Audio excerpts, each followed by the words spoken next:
You are watching Reporter Evening Show. Rahul മാങ്കൂട്ടത്തിനെതിരെ പ്രതിഷേധം ശക്തമാക്കുകയാണ് കണ്ണൂരും കോട്ടയത്തും.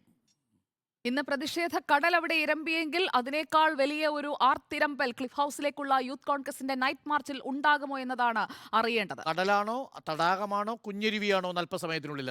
ഏത് തരത്തിലുള്ള പ്രതിഷേധമാണെങ്കിൽ പോലും ആ പ്രതിഷേധം ശക്തമായിരിക്കുമെന്ന കാര്യത്തിൽ എനിക്ക് ഉറപ്പുണ്ട്. കാരണം എന്താ വെച്ചാൽ ഈ പ്രതിഷേധം ശക്തമാക്കിക്കൊണ്ട് പ്രതിപക്ഷത്തിൻ്റെ ഒരു ശബ്ദം കേരളത്തിൻ്റെ രാഷ്ട്രീയ രംഗത്ത് മുഴക്കി കേൾപ്പിക്കുക എന്നുള്ളൊരു ലക്ഷ്യത്തോടുകൂടിയാണ് ആ പരിപാടി സംഘടിപ്പിക്കുന്നത്. അതുകൊണ്ട് തന്നെ ഇത് ഒരു തടാകമായാലും ഇതൊരു എന്താ പറയുക മലവെള്ളപ്പാച്ചിൽ പോലെ വന്നാലും ഈ പ്രതിഷേധത്തിന് കേരളത്തിലൊരു പ്രസക്തിയുണ്ട്. സുനിഷ അയ്യല്ലൂരും ഒപ്പം തന്നെ റോഷിപാലും നമുക്കൊപ്പം ചേരുന്നുണ്ട്. ആദ്യം സുനിഷ അയ്യല്ലൂരിലേക്ക്. സുനിഷ അയ്യല്ലൂർ, പ്രതിഷേധത്തിന് ഒരുങ്ങിയോ തലസ്ഥാനം? വലിയ ആൾക്കൂട്ടം ഉണ്ടാകുമോ ഇന്നത്തെ നൈറ്റ് മാർച്ച്? തീർച്ചയായും അരുൺ, ഏതായാലും രാഹുൽ മാങ്കൂട്ടത്തിലിന്റെ അറസ്റ്റിനെതിരെ പ്രതിഷേധം ശക്തമാക്കുക തന്നെയാണ് യൂത്ത് കോൺഗ്രസ്. അതിന്റെ ഭാഗമായി ഒരുപക്ഷെ ജനുവരി 17-ാം തീയതി ജാമ്യ ഹർജി പരിഗണിക്കുന്നതുവരെ ഒരു പരമ്പര എന്ന രീതിയിൽ തന്നെ സമര പരിപാടികൾ ആസൂത്രണം ചെയ്തു തുടങ്ങിയിരിക്കുന്നു യൂത്ത് കോൺഗ്രസ്. അതിന്റെ തുടർച്ചയായിരുന്നു ഒരുപക്ഷെ കണ്ണൂരും കോട്ടയത്തും അടക്കം ഇന്ന് രാവിലെ മുതൽ കണ്ടത്. ഏതായാലും അല്പസമയത്തിനകം തന്നെ തലസ്ഥാനത്ത് മുഖ്യമന്ത്രിയുടെ ഔദ്യോഗിക വസതിയിലേക്ക് യൂത്ത് കോൺഗ്രസിന്റെ മാർച്ച് നടക്കും. പറഞ്ഞത് പ്രകാരം 8 മണിയോടുകൂടി രാജ്ഭവന്റെ മുന്നിൽ നിന്നും ആരംഭിക്കുന്ന മാർച്ച് ക്ലിഫ് ഹൗസിലേക്ക് നടക്കും. ഒരു സമരജ്വാല എന്ന പേരിൽ ഒരു മാർച്ച് നടത്തുമെന്നതാണ് അറിയിച്ചിരിക്കുന്നത്. അങ്ങനെയെങ്കിൽ ഒരുപക്ഷെ രാവിലെ കണ്ണൂരും കോട്ടയത്തും കണ്ട അതേ പ്രതിഷേധം തലസ്ഥാനത്തേക്കും എത്തുന്നു. തലസ്ഥാനത്ത് ഇന്ന് രാത്രി ഉണ്ടാകുമെന്നതാണ് മുഖ്യമന്ത്രിയുടെ വസതിയിലേക്ക് എന്നതും പ്രത്യേകത തന്നെയാണ്. ഏതായാലും ഇന്ന് രാവിലെ മുതൽ ഈ സമര പരമ്പരയുടെ ഈ തുടർച്ച തന്നെയാണ് ഇന്ന് കോട്ടയത്തും കണ്ണൂരും അടക്കം കണ്ടത്. വലിയ രീതിയിലുള്ള ഒരു പ്രതിഷേധം, പോലീസും പ്രവർത്തകരും തമ്മിൽ ഏറ്റുമുട്ടലുണ്ടാകുന്നു, അക്രമാസക്തമാകുന്നു, ഈ ജലപീരങ്കി പ്രയോഗിക്കുന്നു, അറസ്റ്റ് ചെയ്തു നീക്കുന്നു, ലാത്തി ചാർജ് ഉണ്ടാകുന്നു. ഏതായാലും കണ്ണൂരിൽ ഈ വനിതാ പ്രവർത്തകയുടെ മുടി ബൂട്ട് കൊണ്ട് ചവിട്ടിയതും അതേസമയം തന്നെ വസ്ത്രം കീറിയതും അടക്കമുള്ള കാര്യങ്ങൾ നമ്മൾ ഇന്നത്തെ സമരത്തിൽ കണ്ടതുമാണ്. അതുകൊണ്ട് തന്നെ ഇതിനെതിരെയും, അതായത് വനിതാ പ്രവർത്തകരെ തെരഞ്ഞുപിടിച്ചുകൊണ്ട് പോലീസ് ഇത്തരത്തിലുള്ള പ്രവർത്തനങ്ങൾ നടത്തുന്നു എന്ന ആരോപണം കൂടി യൂത്ത് കോൺഗ്രസിന്റെ ഭാഗത്തു നിന്നും ഉണ്ടാകുന്നുണ്ട്. അതുകൊണ്ട് അതിനെതിരെ നിയമ നടപടിയുമായി മുന്നോട്ട് പോകും. ഈ പോലീസുകാർക്കെതിരെ നടപടിയെടുക്കണമെന്നൊരു ആവശ്യവും യൂത്ത് കോൺഗ്രസ് മുന്നോട്ട് വയ്ക്കുന്നുണ്ട്. അതുകൂടി ഇനി വരുന്ന സമരങ്ങളിൽ ശക്തമായി ഉന്നയിക്കുമെന്നൊരു കാര്യം കൂടി യൂത്ത് കോൺഗ്രസിന്റെ ഉപാധ്യക്ഷൻ നേരത്തെ പറഞ്ഞിരുന്നു. ഏതായാലും സമരങ്ങൾ തീർന്നിട്ടില്ല. നാളെയും പാലക്കാടും എറണാകുളത്തും ഇതേ രീതിയിൽ തന്നെ പ്രതിഷേധ മാർച്ച് നടത്തുമെന്നാണ് നേരത്തെ ഈ അബിൻ വർക്കി അടക്കമുള്ളവർ മാധ്യമങ്ങളോട് സംസാരിച്ചപ്പോൾ അറിയിച്ചിരുന്നത്. റോഷിപാൽ നമുക്കൊപ്പമുണ്ട്. റോഷിപാൽ, യൂത്ത് കോൺഗ്രസ് സർവ്വസജ്ജമായി നിൽക്കുകയാണോ? അതായത് അബിൻ വർക്കി അടക്കമുള്ള നേതാക്കൾ നൽകുന്ന സൂചനയനുസരിച്ച് സമരം കടുക്കുമോ? ആർത്തിരമ്പുന്ന തരത്തിലേക്ക് നൈറ്റ് മാർച്ച് മുതൽ കാഴ്ചകൾ മാറാൻ പോവുകയാണോ? എന്താണ് അവിടുത്തെ ഒരു സംവിധാനം ഇപ്പോഴത്തെ ഒരു സാഹചര്യം വെച്ച് നിരീക്ഷിക്കുമ്പോൾ ബോധ്യപ്പെടുന്നത്? സുജയ, യൂത്ത് കോൺഗ്രസ് തിരുവനന്തപുരം ജില്ലാ കമ്മിറ്റിയാണ് ഇത്തരത്തിലൊരു പ്രതിഷേധം ആദ്യഘട്ടത്തിൽ ആസൂത്രണം ചെയ്തത്. പിന്നീട് അത് സംസ്ഥാന കമ്മിറ്റി അതിന് പിന്തുണ പ്രഖ്യാപിക്കുകയായിരുന്നു. അതുകൊണ്ട് തന്നെ ഇന്നത്തെ പ്രതിഷേധത്തിൽ കൂടുതൽ പ്രവർത്തകരെത്തും. പക്ഷേ സംഘർഷമില്ലാതെ തരത്തിൽ ഒരു പ്രതിഷേധമാണ് യൂത്ത് കോൺഗ്രസ് ആസൂത്രണം ചെയ്തത്. തീപ്പന്തം കൈകളിലേന്തി ക്ലിഫ് ഹൗസിലേക്ക് രാജ്ഭവനിൽ നിന്നും പരിസരത്ത് നിന്നും നടന്നു നീങ്ങുകയാകും പ്രവർത്തകർ. ഇന്നത്തെ പ്രതിഷേധത്തിൽ മറ്റൊരു പ്രത്യേകത കൂടിയുണ്ട്. കഴിഞ്ഞ കുറച്ചു കാലമായി രാഹുൽ മാങ്കൂട്ടത്തിൽ അധ്യക്ഷ പദം ഏറ്റെടുത്തതിന് ശേഷം ഒരു വിഭാഗം യൂത്ത് കോൺഗ്രസ് വിട്ടുനിൽക്കുന്നുണ്ട് പ്രവർത്തകർ. അത് ചാണ്ടി ബ്രിഗേഡ്, ഉമ്മൻചാണ്ടി ബ്രിഗേഡായി ചാണ്ടി ഉമ്മൻ്റെ നേതൃത്വത്തിലുള്ള ഒരു സംഘമാണ് മാറി നിൽക്കുന്നത്. ആ സംഘം ഇന്നത്തെ പ്രതിഷേധ മാർച്ചിൻ്റെ ഭാഗമാകുമെന്ന് അറിയിച്ചിട്ടുണ്ട്. അതുകൊണ്ട് തന്നെ അവർ പരമാവധി പ്രവർത്തകരെ ഈ പ്രതിഷേധത്തിലേക്ക് എത്തിക്കുന്നു എന്നതാണ് ഒരു പ്രധാനപ്പെട്ട കാര്യം. ഒന്ന്, രാഹുൽ മാങ്കൂട്ടത്തിലിനെ കഴിഞ്ഞ ദിവസം അറസ്റ്റ് ചെയ്തതോടെ യൂത്ത് കോൺഗ്രസിലെ വിഭാഗീയതയൊക്കെ തൽക്കാലത്തേക്ക് ഇല്ലാതായി എന്നതാണ് യൂത്ത് കോൺഗ്രസിനും ആശ്വസിക്കാൻ പറ്റുന്ന ഒരു കാര്യം. അതിൻ്റെ ഏറ്റവും ഒടുവിലത്തെ ഉദാഹരണമായി ഇന്നത്തെ മാർച്ചിൽ ചാണ്ടി ബ്രിഗേഡ് എന്ന് പറയുന്ന തിരുവനന്തപുരത്ത് അത്യാവശ്യം പ്രവർത്തകരുള്ള ആ സംഘം കൂടി ഈ മാർച്ചിൻ്റെ ഭാഗമാകുന്നു എന്നുള്ളത് ഒന്ന് വലിയ വികാരമായി മാറി. രാഹുൽ മാങ്കൂട്ടത്തിനെ അറസ്റ്റ് ചെയ്തതിലൂടെ യൂത്ത് കോൺഗ്രസ് പ്രസ്ഥാനത്തെ വെല്ലുവിളിക്കാനുള്ള നീക്കം സർക്കാരിൻ്റെ ഭാഗത്ത് ഉണ്ടാകുന്നു. അത് അന്യായമായ ഒരു നടപടിയാണ്. ഇത് അംഗീകരിച്ചു കഴിഞ്ഞാൽ ഇനി അങ്ങോട്ട് മറ്റ് യൂത്ത് കോൺഗ്രസിൻ്റെ നേതാക്കൾക്കും സമാനമായ അനുഭവം ഉണ്ടാകുമെന്ന വിലയിരുത്തലാണ് പാർട്ടിക്കും ഒപ്പം തന്നെ സംഘടനക്കുമുള്ളത്. അതുകൊണ്ടാണ് ഈ തരത്തിൽ ഒരു പ്രതിഷേധ പരമ്പരക്ക് തന്നെ രൂപം കഴിഞ്ഞ ദിവസങ്ങളിൽ കേരളം സാക്ഷ്യം വഹിച്ചുകൊണ്ടിരിക്കുന്നത് അങ്ങ് കാസർഗോഡ് മുതൽ തിരുവനന്തപുരം വരെ എല്ലാ ജില്ലകളിലും യൂത്ത് കോൺഗ്രസ് ശക്തമായ പ്രതിഷേധ ജാഥകൾ സംഘടിപ്പിക്കുന്നു. പലപ്പോഴും പോലീസുമായി ഏറ്റുമുട്ടുന്നു. അതെല്ലാം വാർത്താ പ്രാധാന്യം നേടിക്കൊണ്ടിരിക്കുന്നു. ഇപ്പോഴിതാ ക്ലിഫ് ഹൗസിലേക്ക് ഒരു നൈറ്റ് മാർച്ച് നടത്തുകയാണ്, പന്തം കൊളുത്തി പ്രകടനം നടത്തുകയാണ്. അതായത് സെക്രട്ടേറിയറ്റിന് മുന്നിലേക്ക് മാത്രമല്ല, മുഖ്യമന്ത്രിയുടെ വസതിയിലേക്കും സമരം വ്യാപിപ്പിക്കുകയാണ് യൂത്ത് കോൺഗ്രസ് ചെയ്യുന്നത്. ചുരുക്കത്തിൽ ഈ രാഹുൽ മാങ്കൂട്ടത്തിലിൻ്റെ അറസ്റ്റോടുകൂടി കേരളത്തിലെ ഈ പ്രതിപക്ഷത്തിൻ്റെ, പ്രത്യേകിച്ച് കോൺഗ്രസിൻ്റെ പ്രതിഷേധ സമരങ്ങൾക്കൊരാക്കം വർദ്ധിച്ചിട്ടുണ്ടോ? ലോക്സഭാ തെരഞ്ഞെടുപ്പിലേക്ക് പോകുമ്പോൾ ഇത്തരത്തിലുള്ള ഉണർവൊക്കെ വളരെ പ്രധാനമാണല്ലോ ശ്രീ ജയചന്ദ്രൻ. അത് നല്ല കാര്യമായിട്ടാണ് ശ്രീ ഉണ്ണി ബാലകൃഷ്ണൻ ഞാൻ വിചാരിക്കുന്നത്. കാരണം കേരളത്തിൻ്റെ ഒരു രാഷ്ട്രീയ ഭൂമികയിൽ പ്രധാനമായിട്ടും LDF UDF ആണല്ലോ തെരഞ്ഞെടുപ്പുകളിൽ ഏറ്റുമുട്ടാറുള്ളത്. അപ്പോൾ കോൺഗ്രസ് പാർട്ടിയുടെ സംഘടനാ സംവിധാനവും പോഷക സംഘടനകളുടെ സംഘടനാ സംവിധാനവും ദുർബലമാണെന്ന് നേതാക്കൾ തന്നെ പരസ്പരം പലപ്പോഴും പറയാറുള്ള ഒരു സാഹചര്യവും വിമർശനങ്ങൾ മാധ്യമങ്ങളിലൂടെ പുറത്തു വരുന്ന സാഹചര്യവും ഒക്കെയുണ്ട്. ഞാൻ ഇടയ്ക്കൊക്കെ ഏതെങ്കിലും കോൺഗ്രസ് നേതാക്കളെയൊക്കെ ടെലിഫോണിൽ ബന്ധപ്പെടുന്ന ഒരാളുമാണ്. അപ്പോഴൊക്കെ അവരെന്നോട് ചില കാര്യങ്ങളൊക്കെ പറയാറുമുണ്ട്. അപ്പോൾ ആ ഒരു നിലയൊക്കെ മാറി കോൺഗ്രസ് കുറെ ചലനാത്മകമാവുന്നു എന്ന് മാത്രമല്ല, രാഹുൽ മാങ്കൂട്ടത്തിൻ്റെ വിഷയവുമായി ബന്ധപ്പെട്ട് കുറെ കൂടെ അഗ്രസീവ് ആവുന്നു എന്നുള്ളതൊക്കെ കേരളത്തിലെ പൊളിറ്റിക്സിന് ഗുണപരമായ സംഭാവന ചെയ്യാൻ കഴിയുന്ന തരത്തിലേക്ക് ഉയരാൻ ആ സംഘടനയ്ക്ക് കരുത്തുണ്ടാവട്ടെ എന്ന് ആഗ്രഹിക്കുന്ന ഒരാളാണ് ഞാൻ. ആ തരത്തിൽ താങ്കളുടെ ചോദ്യത്തിന് മറുപടി പറയുമ്പോൾ അത് നിഷ്ക്രിയമായി ഇരിക്കാനുള്ളതല്ല. അല്ലെങ്കിൽ ഏതെങ്കിലും ഇപ്പോൾ ഉമ്മൻചാണ്ടി ബ്രിഗേഡ് വരുന്നതായിട്ട് പറഞ്ഞല്ലോ, അവർ നിശബ്ദത പാലിച്ചിരിക്കുകയായിരുന്നു, അല്ലെങ്കിൽ ഒരു സ്തംഭനാവസ്ഥയിൽ തന്നെ ആ പ്രസ്ഥാനത്തെ കൊണ്ട് എത്തിച്ചിരിക്കുകയായിരുന്നു ബ്രിഗേഡൊക്കെ. പക്ഷേ ഇപ്പോൾ അതൊക്കെ മാറ്റിവെച്ച് രാഹുലിന് വേണ്ടി ഞങ്ങൾ രംഗത്തിറങ്ങുന്നു എന്ന് പറയുന്നത് വളരെ നല്ല കാര്യമാണ്. മറ്റൊന്ന്, 17-ാം തീയതി ജാമ്യാപേക്ഷ പരിഗണിക്കുന്നുണ്ട്. അതുകൊണ്ട് തന്നെ കോഷ്യസ് ആയിരിക്കും ഈ സംഘടനകൾ ഇന്ന് രാത്രിയിലത്തെ മാർച്ചിനടക്കം. അവർ മറ്റെന്തെങ്കിലും തരത്തിലുള്ള വയലൻസിലേക്ക് പോകാനുള്ള സാധ്യത അതുകൊണ്ട് തന്നെ ഇല്ല എന്ന് വിചാരിക്കുന്ന ഒരാളും കൂടെയാണ് ഞാൻ. കാരണം കോടതി അതും കൂടെ ശ്രദ്ധിക്കുമല്ലോ. അപ്പോൾ കഴിയുന്നത്ര പ്രവർത്തകരെ അണിനിരത്തി തങ്ങളുടെ പ്രതിഷേധത്തിൻ്റെ ആ ഒരു ചൂട് അറിയിക്കാനും ഒക്കെയായിട്ട് ഈ രാത്രി കാലങ്ങൾ ഉൾപ്പെടെ വിനിയോഗിക്കുമെങ്കിലും അത് മറ്റു തരത്തിലെ വയലൻസിലേക്ക് പോകാനിടയില്ല എന്നും കൂടെയാണ് ഞാൻ കരുതുന്നത്. അത് അങ്ങനെയാണ് സംഭവിക്കുന്നതെങ്കിൽ കൂടുതൽ നന്നാവുകയും ചെയ്യും. അപ്പുറം അത് പ്രതിനിധീകരിക്കുന്ന ഒരു കാരണമുണ്ടല്ലോ. ഇവിടെ മുഖ്യമന്ത്രി പിണറായി വിജയന്റെ നവകേരള സദസ്സുമായി ബന്ധപ്പെട്ട് നടന്ന അതിക്രമങ്ങളിൽ പ്രതിഷേധിച്ചുകൊണ്ടുള്ള ഹർത്താലുകളുടെ തുടർച്ചയിലാണ് ഒടുവിൽ രാഹുൽ മാങ്കൂട്ടത്തിൽ പ്രതിഷേധത്തെ തുടർന്ന് അറസ്റ്റിലാകുന്നത്. അപ്പോൾ ആ കാരണം അവിടെ സജീവമായി തന്നെ നിലനിൽക്കുന്നുണ്ടോ? അതല്ല ഈ പ്രശ്നം ഈ രാഹുൽ മാങ്കൂട്ടത്തിൽ എന്ന് പറയുന്ന വ്യക്തിയുടെ അറസ്റ്റിലേക്ക് ചുരുങ്ങിപ്പോകുന്നൊരവസ്ഥ ഉണ്ടാവുന്നുണ്ടോ? എം ജയചന്ദ്രൻ. അതുണ്ട്. അത് വരുത്തി വെച്ച ഇവർ തന്നെയാണ് ശ്രീ അരുൺകുമാർ. അത് കോടതിയിൽ ഇവർക്ക് വളരെ ദുർബലമായി പോയി. അവരുടെ കോടതിയിൽ ഈ രാഹുൽ മാങ്കൂട്ടത്തിൻ്റെ അവതരണം എന്നുള്ളത് പറയാതിരിക്കാൻ കഴിയില്ല, നമുക്കത് അങ്ങനെ കാണാതിരിക്കാനും കഴിയില്ല. ഞാൻ ഒരു ഉദാഹരണം, ഇന്നത്തെ ഒരു കാര്യം പറഞ്ഞാൽ, ഇന്ന് ഒരു 2-2.5 മണിക്കൂർ മുമ്പ് വൈകുന്നേരം 5 മണിക്ക് ഞാൻ നമ്മുടെ മുൻ മന്ത്രിയും സീനിയർ CPM നേതാവുമായ ജി സുധാകരനുമായി നേരിട്ടൊന്ന് സംസാരിക്കുകയായിരുന്നു. അപ്പോൾ ഞാൻ സ്വാഭാവികമായിട്ട് ഈ കാര്യം ചോദിച്ചു, ഈ രാഹുലിൻ്റെ ഈ ഇഷ്യൂ അദ്ദേഹത്തോട് ചോദിച്ചു. അദ്ദേഹം എന്നോട് അതിന് നേരിട്ടല്ല മറുപടി പറഞ്ഞത്. അദ്ദേഹം എന്നോട് ചോദിച്ചത്, നിങ്ങൾക്കറിയുമോ ഫിദൽ കാസ്ട്രോ അദ്ദേഹത്തിൻ്റെ ആ പ്രസംഗം? അപ്പോൾ നമുക്കത് പെട്ടെന്ന് നമ്മുടെ മനസ്സിലേക്ക് വരുമല്ലോ സ്വാഭാവികമായും. അതൊക്കെ നമ്മളൊക്കെ ഒരുപാട് വായിക്കുകയും നിരീക്ഷിക്കുകയൊക്കെ ചെയ്തിട്ടുള്ളതാണല്ലോ. ഫുജൻഷ്യ ബാറ്റിസ്റ്റയ്ക്കെതിരെ ഉണ്ടായ കലാപത്തിനെ തുടർന്ന് അദ്ദേഹത്തിനെ പ്രതി ചേർത്ത് കോടതിയിൽ കൊണ്ടുവരുമ്പോൾ നിങ്ങളുടെ ഈ ചാർജ് ഷീറ്റ് മുഴുവനും പരിപൂർണമായും ഞാൻ അംഗീകരിക്കുന്നു, ഞാനിത് ചെയ്തിട്ടുള്ളതാണ് എന്നാണ് ഫിദൽ പറഞ്ഞത് കോടതിയിൽ. അതാണ് സുധാകരൻ എന്നോട് സൂചിപ്പിച്ചത്. നിങ്ങളത് ഓർക്കുന്നുണ്ടോ എന്ന് ചോദിച്ചു. ഞാൻ തീർച്ചയായിട്ടും ഉണ്ട്. പക്ഷേ ഈ നേതാവ് എന്താണ് പറഞ്ഞത്? ഞാൻ രോഗിയാണ്. ഇതാണോ പറയേണ്ടത് ഒരു നേതാവ് പറയേണ്ടത്? അദ്ദേഹം പറഞ്ഞതിന് അദ്ദേഹത്തിൻ്റെ കാര്യങ്ങളുണ്ടായിരിക്കാം, അദ്ദേഹത്തിൻ്റെ പാർട്ടിക്ക് കാരണങ്ങളുണ്ടായിരിക്കാം. ഞാൻ അതിലേക്ക് ഒന്നും പോകുന്നില്ല, ഞാൻ അത്തരം കാര്യങ്ങൾ പറയാൻ ഉദ്ദേശിക്കുന്നുമില്ല.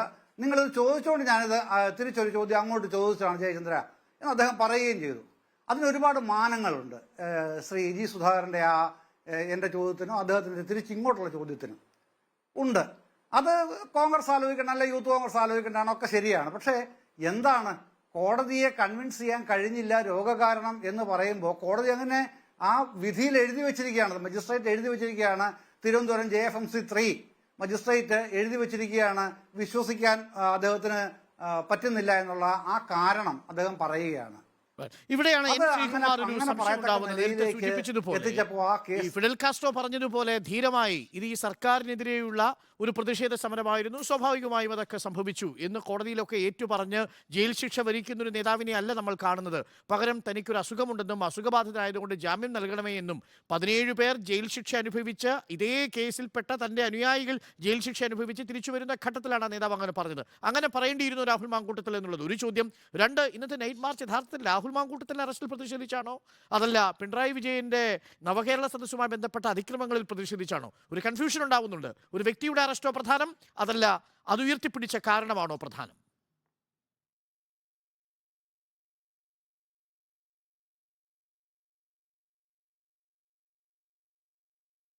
ചെറിയ സാങ്കേതിക തടസ്സമുണ്ട് ശ്രീ എൻ ശ്രീകുമാർ, അങ്ങ് പറയുന്നത് നമുക്ക് വ്യക്തമാകുന്നില്ല. ഒന്ന് അൺമ്യൂട്ട് ചെയ്താൽ നന്നായിരിക്കും, ഒരു പക്ഷേ മ്യൂട്ട് ആയതുകൊണ്ടാവാം.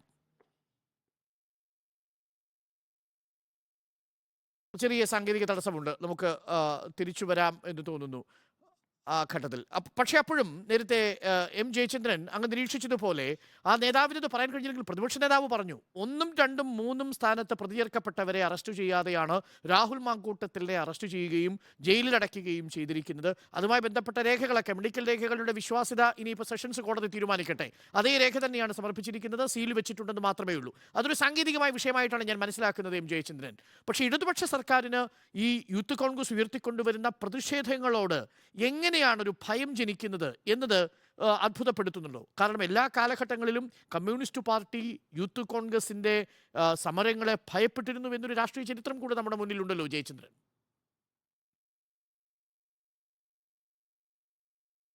ഇത് നമ്മൾ അങ്ങനെയൊക്കെ ഈ ഒരുപാട് എന്താണ് ഒരു മഹത്വവൽക്കരിക്കേണ്ട നിലയിൽ നിന്ന് പ്രവർത്തിക്കുന്ന ഒരു സംഘടനയാണ് യൂത്ത് കോൺഗ്രസ് എന്ന് താങ്കൾക്ക് തോന്നുന്നുണ്ടെങ്കിൽ എനിക്കതിനോട് വിയോജിപ്പൊന്നുമില്ല. താങ്കൾക്ക് അങ്ങനെ ഒരു നിലപാട് സ്വീകരിക്കാനുള്ള അവകാശമൊക്കെ ഉണ്ടല്ലോ. പക്ഷേ ഏതായാലും ഞാൻ അങ്ങനെയല്ല കാണുന്നത്.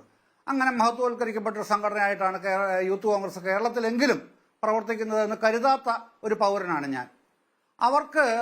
അവരോട് സർക്കാർ എന്തെങ്കിലും പ്രത്യേകിച്ച് എന്തിനാണ് വൈരാഗ്യം അല്ലെ എതിർപ്പോ ഉണ്ടാവേണ്ട കാര്യം? ശ്രീ അരുൺകുമാർ, അവരതിനൊക്കെ ഒന്നും ചെയ്യുന്നില്ലാത്ത സാധുക്കളല്ലേ അവർ? അതങ്ങനെയൊന്നും അവരെ കാണേണ്ട കാര്യവുമില്ല സർക്കാരിനെ സംബന്ധിച്ച്. അതൊന്നും അതിൻ്റെ അകത്ത് പ്രധാനപ്പെട്ട ഒരു കാര്യമേ അല്ല ഒരു കാലത്തും, ഇപ്പം പ്രത്യേകിച്ചുമല്ല. അതങ്ങനെയല്ല. അവർക്ക് കേസ് ആവശ്യമുണ്ടെന്നുള്ളത് അവരുടെ മാത്രം പ്രശ്നമാണ്. അവർക്ക് ബഹളം ഉണ്ടാക്കണമെന്നുള്ള അവരുടെ മാത്രം പ്രശ്നമാണ്. അതിന് ന്യായം പറയുന്നത് എന്താണ്? നവകേരള സദസ്സ് ഏറ്റവും മോശപ്പെട്ട നിലയിൽ പരാജയപ്പെട്ടതിൻ്റെ പ്രതികാരമാണെന്നൊക്കെയാണ് പ്രതിപക്ഷ നേതാവ് പറയുന്നത്. എന്താണ് ഇതിനൊക്കെ മറുപടി പറയുക? ഇതിനൊക്കെ മറുപടി പറയേണ്ട കാര്യമുണ്ടോ? അത് അത്തരത്തിലുള്ള ഈ വിദണ്ഡവാദങ്ങൾ ഉന്നയിച്ചുകൊണ്ടാണ് ഇത്തരം കാര്യങ്ങളെ ന്യായീകരിക്കാനായി ഇവരെ പോലുള്ള നേതാക്കൾ ശ്രമിക്കുന്നത് എന്നുള്ളത് ആ നേതൃപദവി, അദ്ദേഹം ഇരിക്കുന്ന ആ നേതൃപദവിയല്ലേ?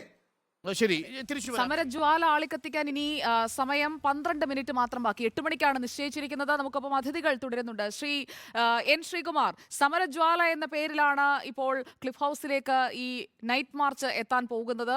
സമരം കടുപ്പിക്കുമെന്ന് നേരത്തെ തന്നെ പറഞ്ഞതാണ്. ശ്രീ എം ജയേന്ദ്രന്റെ നിരീക്ഷണങ്ങളോട് താങ്കൾ യോജിക്കുന്നുണ്ടോ? അല്ല, എം ജയേന്ദ്രൻ പറഞ്ഞ എന്താണ്? യൂത്ത് കോൺഗ്രസിനെ അദ്ദേഹം പുകഴ്ത്തുകയല്ലേ ചെയ്തത്? കാരണം അദ്ദേഹത്തിന് പോലും സമരത്തിൽ രാഹുൽ എങ്ങനെയാണ് അറസ്റ്റിലായത്?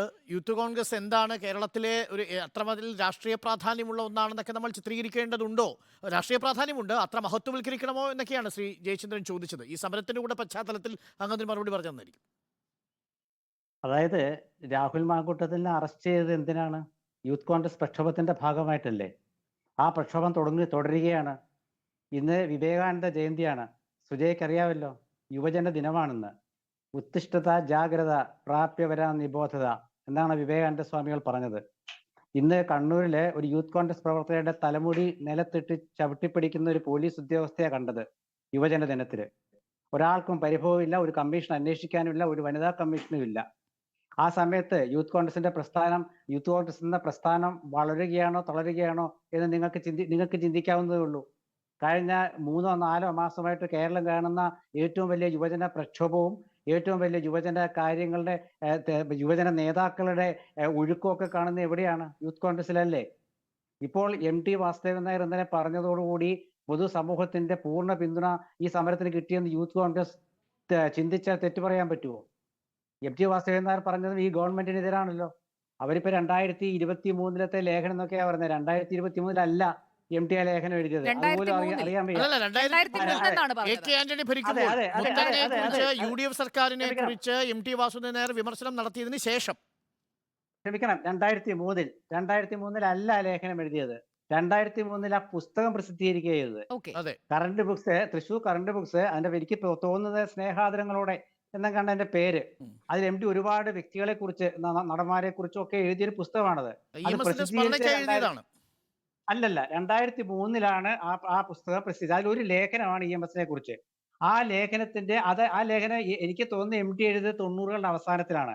അത് പുസ്തകമായിട്ട് പ്രസിദ്ധീകരിച്ചത് 2003 23 കേട്ടോ, 2003 ആ 2003 എഴുതിയ ലേഖനം എന്നാണ് ഇവരിപ്പോ പറഞ്ഞുകൊണ്ട് നടക്കുന്നത്.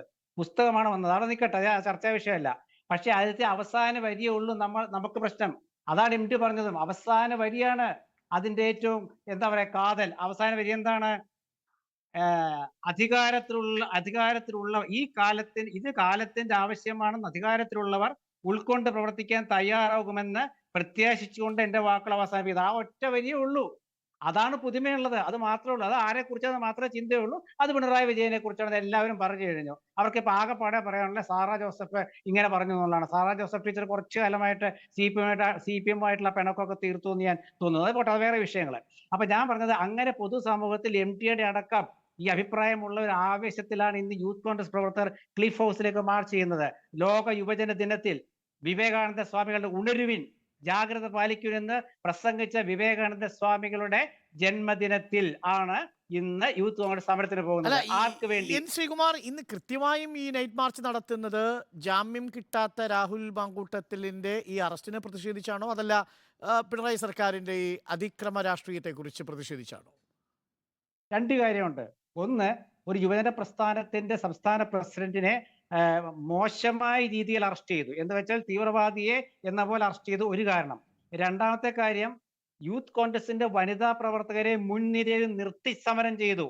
ഏത്? ഈ 2023 നവകേരളത്തില് ശരിക്കും ശ്രീകുമാറിന്റെ സംശയം, താങ്കൾക്ക് അങ്ങനെ തോന്നുന്നുണ്ടോ? ഏകദേശം 1.5 മണിക്കൂർ ആ വീട്ടിൽ പോലീസ് ചെലവിട്ട് വളരെ സമാധാനത്തോടു കൂടി ഈ രാഹുൽ മാങ്കൂട്ടത്തിൽ വന്ന് കാറിൽ കയറുന്ന, പോലീസ് ജീപ്പിൽ കയറുന്ന ദൃശ്യങ്ങളൊക്കെ അങ്ങനെയാണോ ഒരു തീവ്രവാദിയെ അറസ്റ്റ് ചെയ്യുന്നത്?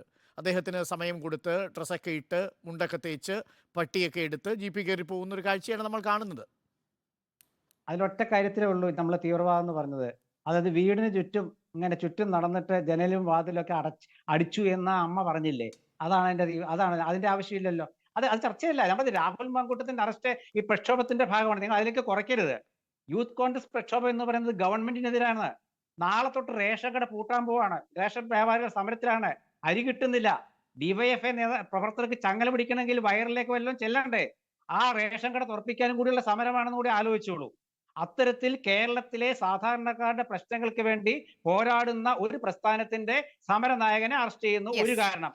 അദ്ദേഹത്തിന് ജാമ്യം നിഷേധിക്കാൻ ശ്രമിക്കുന്നു, രണ്ടാമത്തെ കാര്യം. ഒപ്പം ഒരു കാര്യം, പ്രധാനപ്പെട്ട കാര്യമുണ്ട്, സുജയ ശ്രദ്ധിക്കണം. അതായത് വനിതാ നേതാക്കളെ മുന്നിൽ നിർത്തി രാഹുൽ സമരം ചെയ്തു എന്നാണ് ഒരു കുറ്റം. അതായത് യൂത്ത് കോൺഗ്രസിന്റെ മുൻനിരയിൽ വനിതകളെ നിർത്താൻ പാടില്ലെന്നാണോ കമ്മ്യൂണിസ്റ്റുകാരുടെ ആവശ്യം? അങ്ങനെയാണ് അവർ തുറന്നു പറയട്ടെ. അതൊരു കുറ്റമായിട്ട് കണ്ടിരിക്കുകയാണ് police.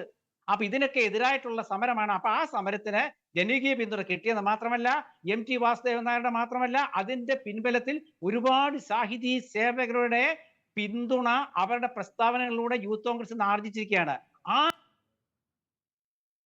Yes, Shri N Sreekumar പറഞ്ഞതുപോലെ സമരം എന്ന് പറയുന്നത് ഇന്നത്തെ ഈ നടക്കാൻ പോകുന്ന മാർച്ച്, അത് ആദ്യത്തെ 20-ാം തീയതിയിലെ പ്രതിഷേധ മാർച്ചിനെതിരെ ഉണ്ടായ നടപടികൾ, അതിനു മുൻപ് ആ പ്രതിഷേധ മാർച്ചിലേക്ക് നയിച്ച നവകേരള സദസ്സിനിടയിൽ ഉണ്ടായ അക്രമ സംഭവങ്ങൾ, എല്ലാത്തിന്റെയും കൂടി ഒരു ക്ലൈമാക്സിലേക്ക് എത്തുന്നു എന്ന ഒരു സൂചനയാണോ?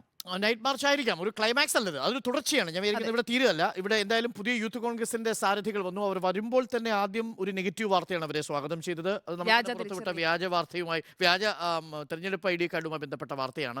ആ വാർത്തയിൽ നിന്ന് അവർക്ക് ലഭിച്ചിരിക്കുന്ന ഒരു അവസരം അവർ ഉപയോഗിക്കുന്നു, വളരെ കൃത്യമായി ഉപയോഗിക്കുന്നുണ്ട്. മാത്രമല്ല, ഈ വ്യത്യസ്തങ്ങളായ സമരങ്ങൾ വേണം. നേരത്തെ ഉണ്ണി ബാലകൃഷ്ണൻ സൂചിപ്പിച്ചതുപോലെ വ്യത്യസ്ത പ്രതിഷേധ മാർഗ്ഗങ്ങളും സമരമാർഗ്ഗങ്ങളും ഒക്കെ ഉണ്ടാവണം യൂത്ത് കോൺഗ്രസ്സുകാർ.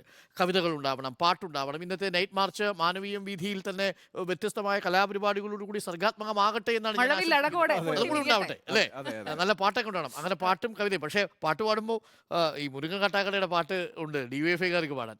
യൂത്ത് കോൺഗ്രസിന് ഏത് പാട്ട് പാടും എന്നുള്ള ചോദ്യമുണ്ടല്ലോ. അവിടെ ഒരു പ്രധാനപ്പെട്ട പ്രശ്നമുണ്ട്. അപ്പോൾ എന്തായാലും സാംസ്കാരികമായും അതൊരു രാഷ്ട്രീയ പ്രതിരോധമായി മാറട്ടെ എന്ന് നമുക്ക് ആശിക്കാം അല്ലേ? നമുക്ക് കണ്ടറിയാം. അപ്പോൾ ഏതാനും നിമിഷങ്ങൾക്കകം തന്നെ നൈറ്റ് മാർച്ച് ആരംഭിക്കും. അതിനു മുമ്പ് നമുക്ക് സ്ഥലം വേണ്ടേ? അതെ. നമുക്ക് തിരിച്ചെത്തണം. അതെ, തിരിച്ചു പോവാം. അപ്പോൾ നമ്മൾ റിപ്പോർട്ടർ ഈവനിംഗ് ഷോ ഇവിടെ പൂർത്തിയാവുകയാണ്. ഇനി പ്രേക്ഷകർക്കൊപ്പം നമ്മൾ എത്തുന്നത് മീറ്റ് ദ എഡിറ്റേഴ്സ് എന്ന ഷോയിലായിരിക്കും. ഇനി ഡിബേറ്റിന്റെ സമയത്തിന് മുൻപ് ഈ ദിവസം ഇതുവരെ സംഭവിച്ച വാർത്തകൾ കച്ചിക്കുറുക്കി പ്രേക്ഷകർക്കൊപ്പം എത്തും അല്ലേ? Yes. You are watching Reporter Evening Show.